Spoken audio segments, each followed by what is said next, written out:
பொன்னூஸ் உழவரின் உலகம்.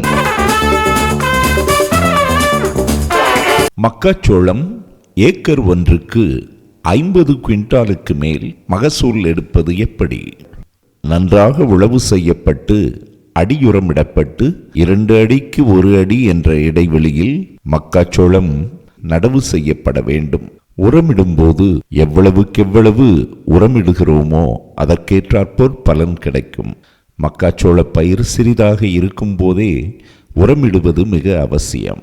60 நாட்களுக்கு முன்பாகவே பயிர் சிறிதாக இருக்கும் போதே பொன்னூஸ் எண்ணெய் உரம் ஸ்ப்ரே செய்தால் 15 நாட்களில் முதன்முறையாகவும் 30 நாட்களில் இரண்டாவதாகவும் 45 நாட்களில் மூன்றாவதாகவும் 60 நாட்களில் 4ஆம் முறையும் எண்ணெய் ஸ்ப்ரே செய்தால் 50 குவிண்டாலுக்கு குறையாமல் மகசூல் எடுக்கலாம்.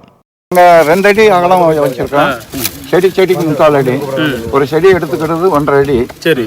43,560 செடி 1.5 அடி டிவைட் பண்ணோம்னா எத்தனை செடின்னு வரும்? இதுக்கு செய்ய வேண்டியது என்னன்னு சொன்னோம்னா, நீங்கள் மாமூலாக இது மாதிரி மழை காலத்தில் போட்டுக்கிட்டாலும் கூடாமல் என்ன பண்ணணும்னா, எங்ககிட்ட இருக்கிற ஆயில், அதே எந்த எண்ணெய்னாலும் சரி, இருக்கிற ஆயில் நாங்கள் ஒரு சீவீடுன்னு சொல்கிறோம். எங்ககிட்ட நிறைய இருக்குது. அந்த மாதிரி வெரைட்டி ஒரு 20 வெரைட்டி இருக்குது.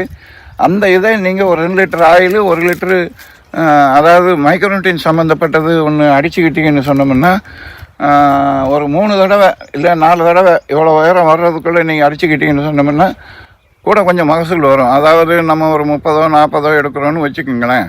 இது வந்து ஒரு நம்ம 30 எடுத்தவங்க 40க்கு போய்க்கலாம், 40 எடுத்தவங்க 50 எடுத்தவங்க 60க்கு அந்த மாதிரி போகிறதுக்கு வாய்ப்பு இருக்குது.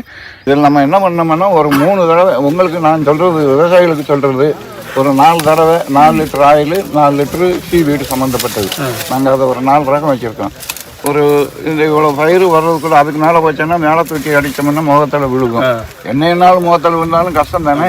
இவ்வளோ உயரம் வர்றதுக்குள்ளே ஒரு 4 தடவை அடிச்சிட்டிங்கன்னா இந்த ஈல்டு வரும்.